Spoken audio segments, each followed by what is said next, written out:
bem-vindos a mais um episódio do nosso Classe A Inspira. E o Inspira dessa semana é com o professor Marivaldo. Marivaldo, o Inspira está nas suas mãos agora. Fica à vontade. Fala galera, beleza? Gente, professor Marivaldo aqui e hoje nós estamos aqui para discutir com vocês mais um pouquinho sobre o tema da crise hídrica, né? Como que essa crise hídrica tem afetado o Brasil atualmente e quais as consequências no âmbito econômico e no âmbito geopolítico para o Brasil, né? Consequências que nós já estamos sentindo no nosso bolso, no nosso dia a dia. Grandes riscos pela frente. Eu começo trazendo aqui para você a nossa distribuição do uso de água no mundo, né? A gente tem uma pequena parcela dessa água que realmente é acessível a nós, através de rios, através das chuvas, né? 97,5% da água é salgada, aproximadamente. Quer dizer, sobra 2,5% de água doce. Só que a maior parte dessa água, 70%, está em forma de geleira que é inacessível para nós. Mas aqui eu trago para você este gráfico que mostra onde que a gente utiliza essa água doce no dia a dia. A média mundial é 8% para uso doméstico, 22% para uso industrial e 70% para uso da agropecuária, das atividades agrícolas no mundo. O nosso Brasil não foge muito dessa média, né? Nós temos aqui o uso doméstico 10%, aí nós temos 6% para a indústria, que é bem menos do que a média mundial, nós temos 9% do mundo animal e nós temos 72% para agricultura, só para agricultura. Quer dizer, quem mais consome água no Brasil é a agricultura, né? Uma vez que a prática agrícola demanda água, a produção alimentar demanda muita água. E a gente poderia voltar aqui num problema que é histórico no Brasil, que seria esse uso domiciliar, que é onde a gente está sentindo fortemente cidades sendo desabastecidas no Brasil, né? Quando a gente pega aqui esse 10%, 50%, a metade desse 10% se perde nas redes de distribuição. Então é algo muito sério, né? Avançando para o próximo slide aqui, nós temos o volume armazenado por região do país. A nossa região centro-oeste e o sudeste fazem parte da macro-região do centro-sul, né? Uma região muito dinâmica do ponto de vista urbano, industrial, agrícola. E esta região, como você pode visualizar no mapa, o Mato Grosso do Sul, o centro-oeste, o Distrito Federal, literalmente todo o centro-oeste e todo o sudeste estão com os reservatórios até o dia 19/8, que é este dado, de 23,7% da sua capacidade máxima. E nós temos agora Furnas, que está chegando num nível próximo de 10%. Chegando em 10%, você tem que desligar as turbinas hidrelétricas, senão você vai ter prejuízos para a estrutura da usina. Ou seja, nós estamos correndo um risco de desabastecimento. Tá, professor, e quais as consequências disso? São várias. Mas antes, dá uma olhada nesse próximo gráfico aí, que fala sobre a matriz elétrica brasileira. Nós temos hoje 63% da nossa energia, mais da metade da energia brasileira sendo produzida só de matriz hidrelétrica, hidráulica. Você vai falar, professor, é muito, mas é melhor do que a gente tinha quando teve o apagão lá de 2001. Às vezes quem está me assistindo não vai lembrar disso, mas nem nasceu, né, nessa época. Mas em 2001 a gente também teve racionamento de energia no Brasil, né? Havia um consumo maior do que a oferta energética. Gerou um problemão, apagão, os blackouts no Brasil. Nós tínhamos naquele momento cerca de 80% da energia brasileira, passando um pouquinho de 80%, produzido de matriz hidrelétrica. Progrediu? Melhorou?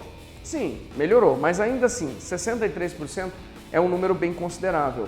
Aí nós temos em segundo lugar, esse que está em verdinho, a eólica. Perceba, as energias renováveis têm adquirido uma posição de destaque dentro da matriz energética brasileira, que aí já é uma perspectiva de futuro, né? O Congresso recentemente aprovou os subsídios para a produção de energia solar para uso residencial, uso doméstico, né, até 2034. Ou seja, é o governo dando um sinal de que, olha, nós não estamos conseguindo fazer a energia necessária para o país, então nós vamos pelo menos dar uma flexibilizada para que as pessoas consigam colocar energia solar na sua casa e aí assim dar uma reduzida nessa dependência que a gente tem da matriz hidrelétrica. Olha que coisa, hein? O Estado não tem conseguido ofertar energia. Você fala, mas por que, professor, que a gente não consegue? O Brasil, que tem essa baita matriz, esse potencial de produção energética que nenhum outro país do mundo tem, por que que a gente sofre com racionamento? A gente está à beira de um racionamento, um colapso no sistema energético, né? Por quê? Porque ao longo dos anos não foram feitos investimentos. A gente fala assim, o problema da falta de água é do clima? A gente está sofrendo alterações climáticas? Pode ser indício sim de aquecimento global, de mudanças no padrão climático. Mas, né, se a gente diz que é a maior seca em 91 anos, significa que anteriormente a isso tiveram secas piores. Isso faz parte de uma linearidade, de um ciclo, né, climático. O clima ele vai avançando e ele tem em alguns momentos os seus eventos críticos. Chove muito pouco, chove excessivamente, esfria muito, esquenta muito, isso faz parte da composição do clima. Agora, o que nós temos no Brasil atualmente é uma soma de fatores, né? E aí, avançando para o próximo, vamos ver as causas dessa crise. Eu trouxe aí para vocês desmatamento da Amazônia e do Cerrado, né? Esse é um problema sério que o Brasil tem enfrentado, que inclusive os países, a União Europeia principalmente, tem pressionado muito o Brasil, tem pressionado porque o Brasil quer fazer parte de um acordo Mercosul-União Europeia. E aí tem alguns países que não querem esse acordo dentro da União Europeia, por quê? Porque o Brasil não está cuidando da Amazônia como eles acham que deveria cuidar.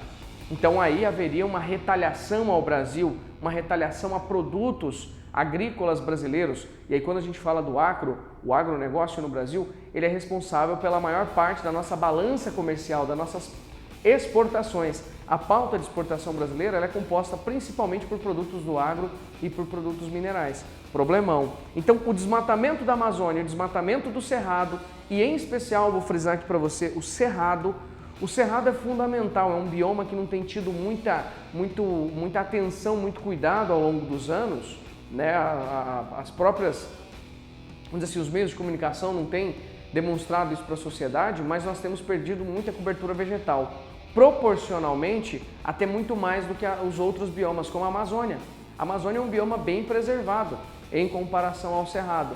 E aí quando você pega o Cerrado, ele é importante por vários motivos, mas em especial aqui para a questão da água, o Cerrado é a nossa caixa d'água.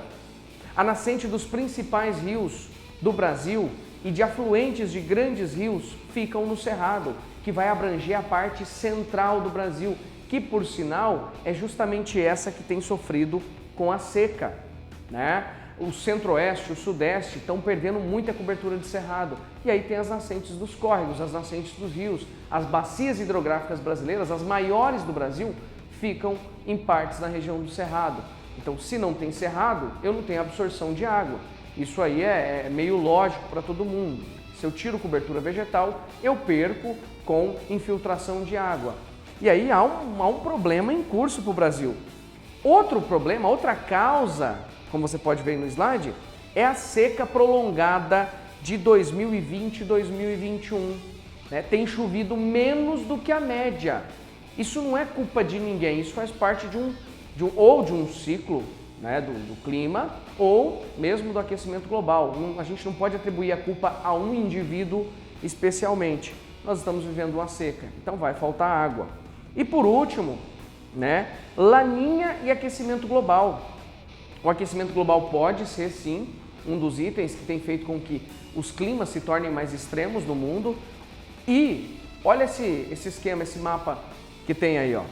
A laninha. A laninha, ela vai influenciar vai trazer maior chuva para a região norte, para a região nordeste, para a região sul, o extremo sul da região sul. Só que em contrapartida, a laninha que a gente tem enfrentado, segundo os meteorologistas, ela tem afetado a redução das chuvas na região em questão, que é o sudeste e o centro-oeste brasileiro. Bom, já dá para você entender mais ou menos o cenário, né? Olha as consequências nesse próximo slide.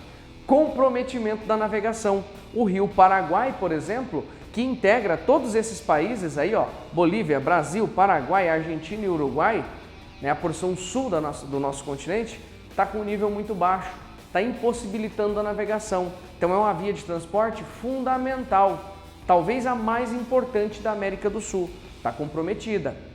A navegação na bacia do Tietê-Paraná está comprometida para parte das embarcações, porque como o nível de água baixa, tem muita embarcação que ela não consegue mais navegar, ela encalha. Então você tem que suspender a navegação. Então, problema econômico, né? Agora, qual a consequência desse problema econômico? Nós estamos saindo de uma pandemia, o Brasil vinha apresentando indícios de uma recuperação econômica, assim como outros países do mundo, e aí nós estamos enfrentando agora um problema de ordem natural que vai afetar a nossa economia.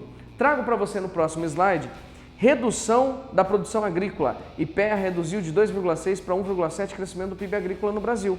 O tanto de notícia que nós temos aí. Depois você pode dar uma pausadinha, pode dar um Google aí que você vai ver mais algumas notícias. A primeira, por exemplo, falando de seca e geada, impedindo, reduzindo a safra recorde da região sul. Aí fala ali, ó, Conab confirma redução na produção de grãos no último levantamento, safra 2020-21. Seca ainda vai deixar alimentos ainda mais caros. Inflação. Nós temos sofrido inflação. E qual o impacto da inflação na vida das pessoas? Perda do poder de compra. As pessoas não estão conseguindo comprar as coisas, os itens básicos, comida, alimentação, né? Energia elétrica está subindo significativamente. Aumento da inflação, que é o próximo slide, olha o conjunto de notícias que eu trago aí para vocês. Aumento dos custos de produção. Se a energia está mais cara, se a água está mais cara, se os minerais estão mais caros, consecutivamente o custo da produção se eleva também.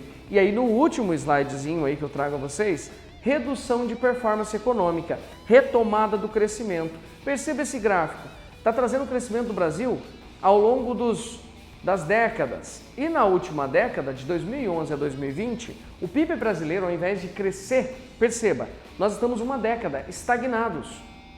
Nós paramos no tempo, né? O nosso PIB não tem performado positivamente. É o pior resultado desde 1900. É a pior década desde 1900. Agora, as implicações econômicas disso para o Brasil é fuga de investimento. Os investidores estão com medo do que vai acontecer com o Brasil, né? Por questão de seca, por questão de insegurança jurídica no Brasil. Então as consequências não são muito positivas. O capital externo, ele vem para o país pensando em obter lucros, né?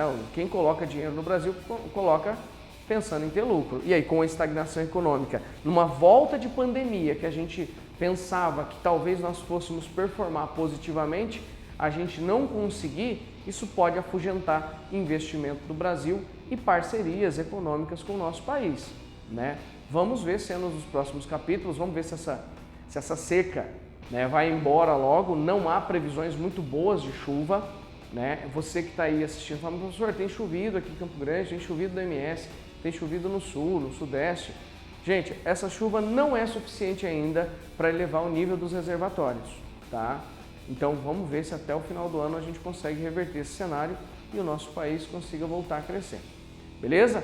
Atenção a esse tema, porque provavelmente ele vai estar em muito vestibular, em muitas provas nos próximos anos. Ano que vem, esse ano mesmo, a gente já pode ter questões desse tipo, porque a seca é desde o ano passado, né? As implicações disso já são grandes, nós tivemos muita queimada no Brasil, então fique atento a esse tema. Beleza, galera? Espero que tenha contribuído aí para vocês, com vocês, e até o próximo Inspira!